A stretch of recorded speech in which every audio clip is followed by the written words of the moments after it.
Halo, Assalamualaikum warahmatullahi wabarakatuh. Selamat datang di Explore Your Talk Skill and Show Your Quality.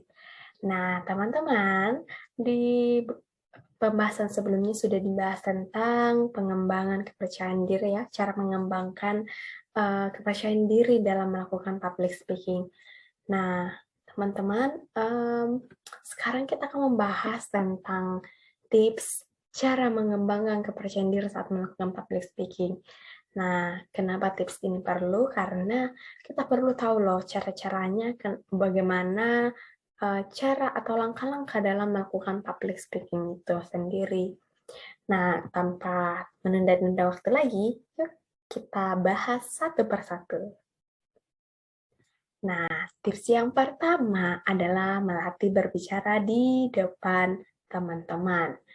Nah, kenapa sih ini penting banget? Nah, jadi cara untuk berinteraksi dengan pendengar yang baik adalah dengan cara berbicara di depan teman-teman langsung. Nah, ini akan memastikan bahwa kita merasa nyaman loh dan dalam menyampaikan pidato atau dalam berbicara di depan umum, sehingga kita dapat terfokus dan melibatkan langsung para pendengar itu. Nah, para pendengar tadi kan teman kita. Nah, jadi berbicara di depan umum ini merupakan keterampilan yang dimiliki para profesional. Siapapun mereka, jika mereka berpidato dengan bagus, pasti akan sangat mengesankan ya dilihatnya atau dipandang. Nah, Anda akan menjadi seorang pembicara publik yang percaya diri dan mengesankan para pekerja ataupun sesuatu di masa mendatang jika Anda bisa terus berlatih dengan cara ini, salah satunya. Oke, next. Ya, tips kedua adalah belajarlah menjadi spontan dalam berkomunikasi. Nah, komunikasi yang spontan dibutuhkan dalam berbagai kesempatan. Nah, kita tidak perlu menghafal teks, demikian juga saat melakukan pidato atau berbicara di depan umum. Nah, hal ini agar gaya bicara kita tidak terlihat kaku dan kemudian terjalin kedekatan personal dengan audiens kita dan meminimalisir kesalahan. Misalnya kita lupa loh kata-kata yang kita sampaikan yang sudah setengah mati kita hafal. Tapi perlu juga catatan bagi kita bahwa ketika kita berkomunikasi dengan spontan, kita harus berbicara dengan pola terstruktur dan menggunakan bahasa yang benar. Karena kembali lagi, tujuan dari komunikasi adalah menyampaikan maksud atau ide itu. Ide atau maksud itu tersampaikan pada orang lain atau audiens kita. Oke, tips selanjutnya yaitu buatlah poin-poin penting dari materi yang akan disampaikan. Nah, ini sangat penting loh. Nah, karena poin ini memiliki hubungan dengan poin sebelumnya, spontan ya. Jadi, kita harus spontan dalam menjelaskan setiap poin-poin penting yang sudah kita catat secara alami. Maksudnya, kenapa sih harus dicatat secara alami ini? Nah, karena penjelasan tersebut menuntut pemahaman kita ya, menuntut pemahaman dan menuntut kemampuan kita dalam menyampaikan. Contohnya nih, poin pertama itu berisi tentang introduction, kedua tentang isi-isi materi, yang ketiga yang kedua misalnya isi tentang materi atau poin-poin penting. Nah, yang ketiga itu kesimpulan. Nah, jadi untuk kita semua, dengan tidak membaca teks dan hanya menuliskan poin-poin penting saja, kita akan menciptakan komunikasi yang baik dengan audiens dan tidak monoton. Seperti itu ya. Oke, tips selanjutnya itu wajib melakukan interaksi dengan audiens. Nah, oke, jadi kembali ke tujuan komunikasi public speaking, yaitu bahwa kemampuan komunikasi di depan umum ya. berkomunikasi di depan umum dengan lancar, dan menjadi percaya diri. Nah, artinya harus terjadi interaksi dua arah. Jangan hanya satu arah, dua arah itu antara yang berbicara di depan umum dan audiens itu sendiri.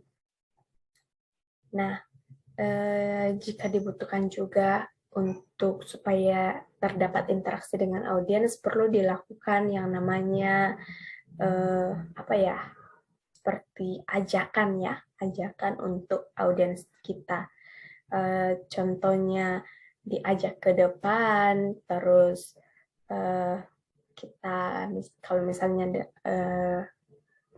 pelatih secara online atau Zoom gitu, kita bisa bilang misalnya, halo, dengan siapa? Oh, dengan Bapak ini ya, misalnya dengan Ibu Rita ya. Jadi saya ingin tahu nih Ibu, menurut Ibu informasi pada poin kedua ini apa? Apa ya Bu? Dan mungkin bisa dicontohkan. Nah, dengan mengajak audiens seperti ini, mereka menjadi tergugah untuk memberikan pendapat mereka seperti itu. Jadi kita memberikan audiens kesempatan untuk menanggapi pernyataan maupun pertanyaan kita, sehingga kita akan mendapatkan feedback langsung loh dari audiens dan komunikasi akan menjadi lebih hidup. Oke. Kemudian tips terakhir, sisipkan humor-humor kecil. Nah, dalam komunikasi yang ideal nih, humor kecil itu berguna untuk mencairkan suasana. Kemudian, menurut seorang yang bernama Anthony Robbins, dia berpendapat bahwa humor berfungsi sebagai pelumas yang dapat membantu penyampaian informasi menjadi lebih lembut. Lebih lembut artinya tidak kaku ya, tidak kaku seperti itu. Nah, kemudian humor juga akan membuat audiens lebih tertarik dan tidak bosan. Karena kalau misalnya saya berbicara terus seperti ini, pasti lama-kelamaan kita bosan ya. Karena tidak semua orang pendengarannya baik. Jadi sekali-sekali kita sisipkan humor kecil di dalamnya. Dan juga nih, ternyata humor dan tertawa kecil akan meningkatkan energi kita dan audiens kita menjadi lebih bersemangat. Tapi dengan catatan lagi bahwa perlu diperhatikan, pilihlah humor yang sesuai dengan audiens kita. Pilih humor yang cerdas dan tanpa menyudutkan orang lain. Karena memang selera humor yang baik itu membutuhkan spontanitas ya, dan ini kembali lagi kepada tips sebelumnya yaitu spontanitas. Nah, humor yang baik itu menyesuaikan dengan kondisi dan keadaan nih. Contohnya, miskin itu hidup, sederhana itu gaya hidup. Kenapa Bapak Ibu hadir di forum ini saat ini? Pasti Bapak Ibu ingin bertemu dengan orang yang cantik dan ganteng di samping Bapak ya. Seperti itu. Contohnya kecilnya seperti itu saja ya. Yes, oke, sampai di sinilah tips mengembangkan kepercayaan diri saat melakukan public speaking yang sudah kita rangkum bersama-sama ya. Ada lima. Yang pertama itu melatih pidato atau berbicara di depan teman. Kemudian kita harus belajar menjadi spontan dalam berkomunikasi. Kemudian buat poin-poin penting dari materi yang akan disampaikan. Kemudian wajib melakukan interaksi dengan audiens. Dan yang terakhir tadi itu sisipkan humor-humor kecil. Baik, sekian pelatihan kita hari ini terkait dengan tips mengembangkan kepercayaan diri saat melakukan public speaking. Akhir kata, wassalamualaikum warahmatullahi wabarakatuh. Mohon maaf bila ada kesalahan.